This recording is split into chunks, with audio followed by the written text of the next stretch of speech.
frankly, about how how New Yorkers reacted to 9/11 and chastising. I thought he was dead on right, and it was an impressive. I mean, the thing is, love him or hate him, and I realize you guys hate him, and I don't know what to make of him. I don't hate him. I just don't think he has any business being in the White House, let alone in the race for president. But what I mean is, the guy is a master of manipulation. So is Hitler. Okay, but I was like, the guy is a master speaker.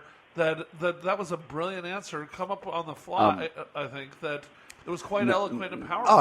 That wasn't come up with on the fly. Well, I mean, did anyone have prepared it ahead of time? Yeah. Well, I mean, because Ted Cruz Ted Cruz had made the New York value statement earlier in the week, and so I do agree. I think it was a great answer, saying, talking about how New Yorkers pulled together after 9/11. And I think it was a great answer. It put Cruz in his place. And Cruz the next day doubled down by saying, well, I apologize to all the pro-life people and all the pro-gun people, which putting those two in the same sentence always mystifies me. But, it's... He apologizes to all the ones in New York, or what? Yeah, in New York, for having to live under liberal rule. Honestly, I know, obviously, I fall on the liberal side of the spectrum, but the only person I saw in that debate that has any business getting within 5 miles of the White House is John Kasich. Yep. He has rational thoughts. He has well developed answers, and of course, because of that, looking at the polls and looking at the voting base, there is no way in hell he's going to get the nomination. Well, he's actually been going He's also the last place guy, so I would think the Democrats would like him. And also, when you look at, because he was saying that Trump answers no questions. No. When he's interviewed, he does not answer. It's going to be the greatest. It's going to look so good. It's going to be. Well, how are you going to do that? Well, it's going to be great. It's going to be over here. It's going to be. I said, dude, he's never going to answer one question of how you're going to build a wall, how you're going to do the immigration thing. If Trump gets elected, Mexico will build a wall. It'll be like that South Park Canada episode. will build a wall. Hawaii will build a wall. Control our immigration. Just to keep us all in. Well, and then they'll flood us. Yes. Will, what do you feel about the way the race is shaping up? I mean, Bernie is pulling ahead in Iowa and New Hampshire. Is Hillary in trouble, or could it be that Bernie just wins those couple of states and Hillary still smokes them everywhere else? Because in the South they're saying, and I think this is biased on the media's part, like bringing up when Tymon's saying how Cruz is going, New York values, and that's code for anti-Semitism. I think that when the media is going, can Bernie Sanders win in the South, though? I don't know if that's a legitimate question or if that's also a bias. Race baiting. Like, an old Jewish guy, can he really win in the South? I mean, but maybe in the South that is a valid question. I don't know. In Miami.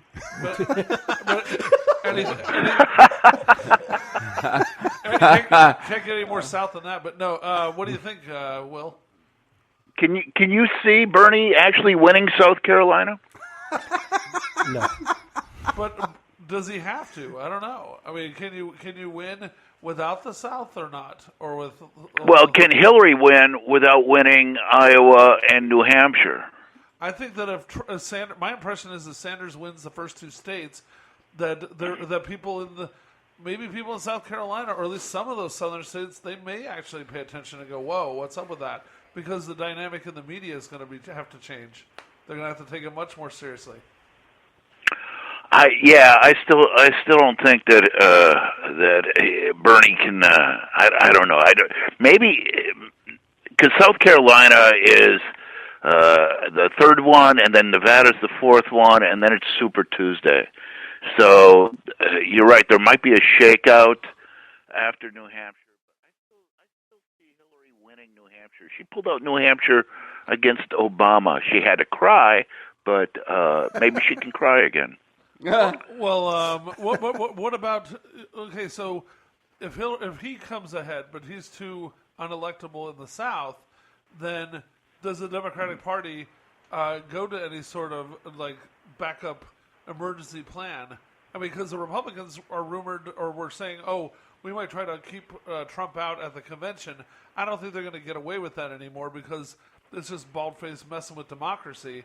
But with the Democrats, my gut feeling has been from the beginning that Elizabeth Warren is going to be somehow brought in to save the day at some point. Well, wait a minute. If I can just interject here, you talk about what did you just call it? Bold denial of democracy. Yeah. Well, that's been the Republican Party trademark for at least the past 7 years. With all the voter ID laws they're trying to pass, with all the gerrymandering they've been doing, these guys have been trying to undermine democracy for the bulk of my adult life, and especially since a black man got into the White House. But I'm saying it's a Hello? different. A black man? Oh my God! But it's a different way of messing with democracy. It's so. Oh no, I that understand. if he has the delegates and they go, "Fuck you," we're not going to count them somehow. Just the outrage, it would be so undeniable because they can always play semantics with these voter registration laws. You can't play semantics with we're denying the delegate count. Right, but my personal opinion, and for a change, I'll let everyone else talk after this, is that that they know that they do have to coddle Trump a bit. They of course they want to deny him the nomination, but they are not going to risk him doing a third-party run and splitting the whack job conservative vote with the more mainstream whack job Republican vote, because I think they've figured out that the Democrats are pretty much going to have the White House for another 4 years. They're just trying to figure out how they can lose not quite as badly. Yeah. Well, so what? You mean down ticket? Yeah. Worried about down ticket. I don't think it's a slam dunk of Trump. I think Trump actually, because nobody expected Reagan to be. They thought he was a joke candidate too, and then the whole idea of Reagan becoming president, and it switched. He won the nomination with "I paid for this microphone," and then he beat Jimmy Carter with "There you go again." And the whole thing could happen again, just one brilliantly placed line. I don't know. Wait, you're saying that Trump? I mean, a lot of people think that Trump is authentic, and he's actually just crazy. Yeah, but he's authentically crazy. He's authentically crazy. He's El Pollo Loco. Do not eat that chicken. That chicken, he is crazy. Well, Thierrion, any thoughts since from Well, straight up Republicans? I would think that if Democrats want to voter ID laws, dead people have to have licenses again. So and that way they could split their vote between the dead stupid progressives and the living stupid progressives. As a native of Chicago, where multiple votes by dead people were, if not invented, at least perfected. There is so much bullshit surrounding the whole voter identification law. The states where they're pushing the hardest for them have infinitesimally small, if any, examples of voter fraud, and to deny that this isn't just a means of disenfranchising minorities and the poor minorities from and cartoon characters. It's that's bullshit though. That you're talking about apocryphal stories that didn't happen, but that are used to stoke fear. Oh, they're making up votes and people, and it has happened. So it happened to Acorn.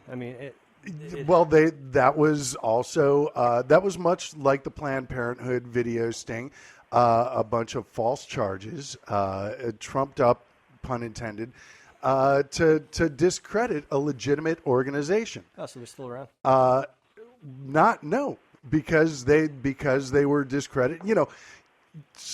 You can sully the reputation of someone who is innocent so much that they can no longer function in society. And that's what happened to Acorn. And that's what the Republicans are trying to do to Planned Parenthood. And it's bullshit. Just because it's successful doesn't mean that it's true. You know, they say 50 million Elvis fans can't be wrong. Matter of fact, they can. Well, you brought up Planned Parenthood. I don't know if I already Planned Parenthood. Well, the thing with Planned Parenthood is that conservatives don't want to pay for, you know, and it's they, like keep it federally alive. they don't. No, they aren't trying to keep it alive. Was it Bobby Jindal in Louisiana who was trying to completely defund Planned Parenthood, even though state laws prevent the Planned Parenthood facilities from either doing abortions or using even state funds to do abortions. So it's not. It has nothing or very little to do with actual fact, and more to do with demonizing an organization that does good, that provides health care for women who can't get it otherwise. And can't get cancer screenings anywhere else. I'm sorry? So you can't get cancer screenings anywhere else? Not for free. And it's not just cancer screenings, it's STD screenings. The Planned Parenthood does so much more than provide abortions, which they also do, which they do without federal funding because laws were passed to keep that funding from being used for abortions. But, you know, they're demonized, and you get a bunch of yahoos and morons believing the lies and echoing the lies, and you get Carly Fiorina insisting that she saw a video that doesn't exist. It's all bullshit. It's going to be it's showing great success at taking the organization down, much to the chagrin of anyone who cares about actual health care and family values and family planning. But just because it's all lies doesn't mean it's not going to work. It's working, and it's frightening. Well, you know, it's you can look at, you know, it's not the poorest states in the country. Most of them are Republican. Mississippi, they don't like, you know, Obamacare, but yet you're sitting there with no teeth in your head, and you can't, and you're eating mayonnaise sandwiches and sugar sandwiches, and you can't say, hey, dude, you know, you got health care. Well, I want to pay for my own. I don't need any pain. I can go out back and drink some stuff and cut my own hand off if I need to. I don't need that shit. Who the hell wants to do that? You know, it's that black man that's taking everything from me. That's who's doing it. Yeah, you know. Yeah, Pookie and Ray Ray all the way in Chicago is taking everything from you. Yeah, you know, and you're worrying about the Mexican. Oh, people say we want them out of Mexico. We want, you know, the Mexicans out of Mexico. We want them out of Los Angeles. I want them out of everywhere. Yeah. Oh, look at there. Immigration is like, hello. That's why it's called Los Angeles, asshole. Well, they were here. Also, why we can, you know, get a head of lettuce for less than $20, and right. You know, it's say what you will about, you know, illegal immigrants. Call them what you want, but the fact of the matter is they are a vital piece of the American economy. As long as the rich wants a cheap nanny and their grass cut, and who else is going to go out there? No one really wants that job. Americans are lazy anyway, so, you know, they're not going to go out and pick lettuce unless you're going to pay them $30 an hour. Hell, plus benefits. Plus benefits. You know, that's why they get those guys to do it. I mean, there's certain people that are made to do that type of work. You know, I'm just it's not ideal. It's not an ideal situation, but it's the reality of what we live in. I spent a summer back in Chicago working at a hot dog place. And that one, like most of the hot dog places in Chicago, you get, you know, white people, sometimes black people working the counter, dealing with the customers, and everyone making the food is Mexican. It's just the way that works. And the restaurant industry, you know, is very much like that. I often tell people when they're visiting, come to Los Angeles. You can go to a Mexican restaurant and get authentic Mexican food made by Mexicans. And then we can go to a Japanese sushi place and get authentic Japanese sushi made by Mexicans. One thing I say, that Mexican, there ain't shit he can't do. No. He is a bad dude, man. I mean, that's one thing about it. He can I don't care what you need done. They do it. Yeah, You know? one of the guys who I worked with when I was working at this hot dog place, we spent a lot of time talking, between customers, and he